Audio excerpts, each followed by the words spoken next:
रावण के वध के बाद उसकी बहन शूर्पणखा का क्या हुआ? शूर्पणखा के साथ किसने किया गंदा काम? आखिर रावण के वध के बाद शूर्पणखा कहां चली गई?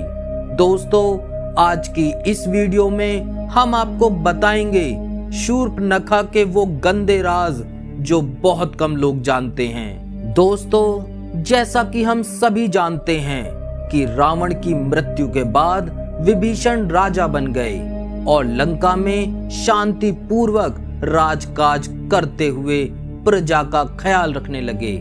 किंतु रावण की बहन शूर्पणखा अयोध्यापति श्री राम और अपने सौतेले भाई लंकापति विभीषण से बदला लेना चाहती थी। इसलिए उसने लंका को छोड़ दिया और दैत्य गुरु शुक्राचार्य की खोज में निकल पड़ी।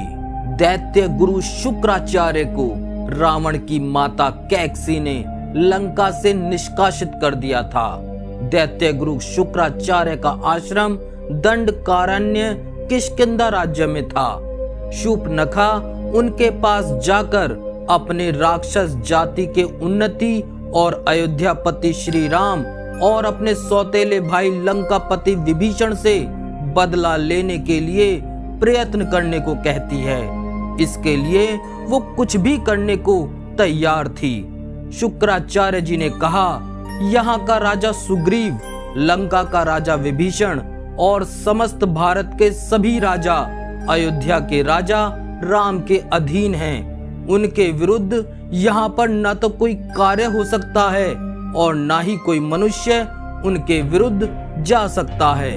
इसलिए हम लोगों को पूर्व दिशा में समुद्र के उस पार, जहां अभी तक आर्यों की सभ्यता का विकास नहीं हुआ है, जहां लोग आज भी कबीलों में रहते हैं, कच्चा मांस खाते हैं, उधर चलकर भगवान आशुतोष की आराधना करते हैं। शूर्पणखा के साथ शुक्राचार्य मंत्र शक्ति से समुद्र पार करके आज के सऊदी अरब देश पहुंचते हैं। यहाँ के सभी लोग कबीलों में रहते थे और पशुओं की तरह जंगलों में कच्चा मांस, फल आदि खाते थे। कबीलों के सभी लोग आपस में मार काट किया करते थे, जिसके सिर्फ दो ही कारण थे। पहला खाना अर्थात शिकार, अपना इलाका, और दूसरा स्त्री। इनके यहाँ स्त्री किसी की पत्नी नहीं होती थी, बल्कि ताकतवर पुरुष ही उससे संभोग करता था। कबीले की सभी स्त्रियां पहले सरदार की स्त्री होती थी। उसके बाद जब सरदार किसी दूसरी स्त्री को अपना लेता था तो पहली स्त्री फिर किसी अन्य पुरुष के साथ रहती थी। शुक्राचार्य की प्रतिज्ञा के बारे में सभी जानते हैं कि वो सदैव पापियों के मददगार रहे हैं। फिर शूर्पणखा तो उनके प्रिय शिष्य रावण की छोटी बहन थी।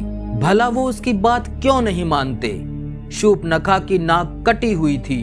वो हमेशा अपने मुख को ढक कर रखती थी। हालांकि वो बहुत सुंदर थी और साथ ही साथ माया भी जानती थी और कोई भी रूप ले सकती थी। उस समय वहां पर सैकड़ों कबीले थे।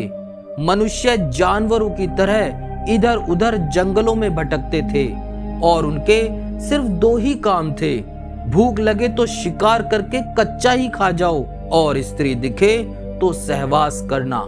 शूर्पणखा के साथ शुक्राचार्य जी ने भगवान शिव के प्रतिरूप अर्थात शिवलिंग की स्थापना करके शिव आराधना शुरू कर दी। शूर्पणखा भी वहीं बैठकर बिना श्रद्धा भक्ति भाव के शिव मंत्रों का जाप कर रही थी। थोड़े दिनों में उधर से वहां के सबसे शक्तिशाली कबीले की टोली गुजरी, जिसका मुखिया आदम नाम का एक भयानक लंबा चौड़ा हष्ट पुष्ट शरीर का मालिक था। सारे कबीले उसके अधीन थे।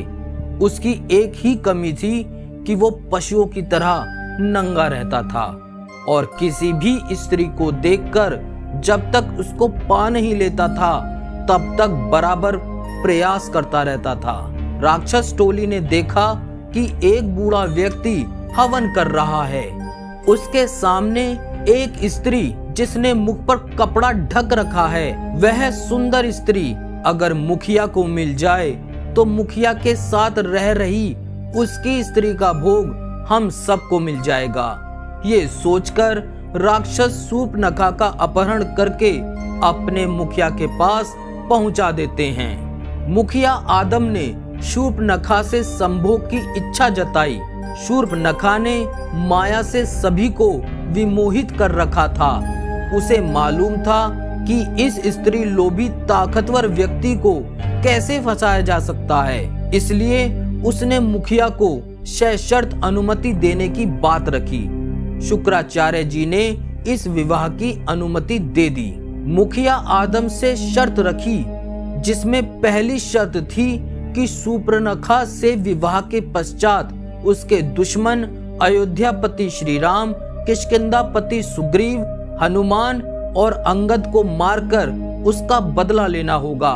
और दूसरी शर्त ये थी कि शूर्पणखा को अगर आदम की अन्य पत्नियों के कारण उससे अलग होना पड़ा तो लंका, किष्किंधा सहित अयोध्या की समस्त संपत्ति, राज्य शूर्पणखा को देना होगा। इन दोनों शर्तों के लिखित प्रमाण के बाद दोनों का कबीले की रस्मों रिवाज के अनुसार विवाह हुआ।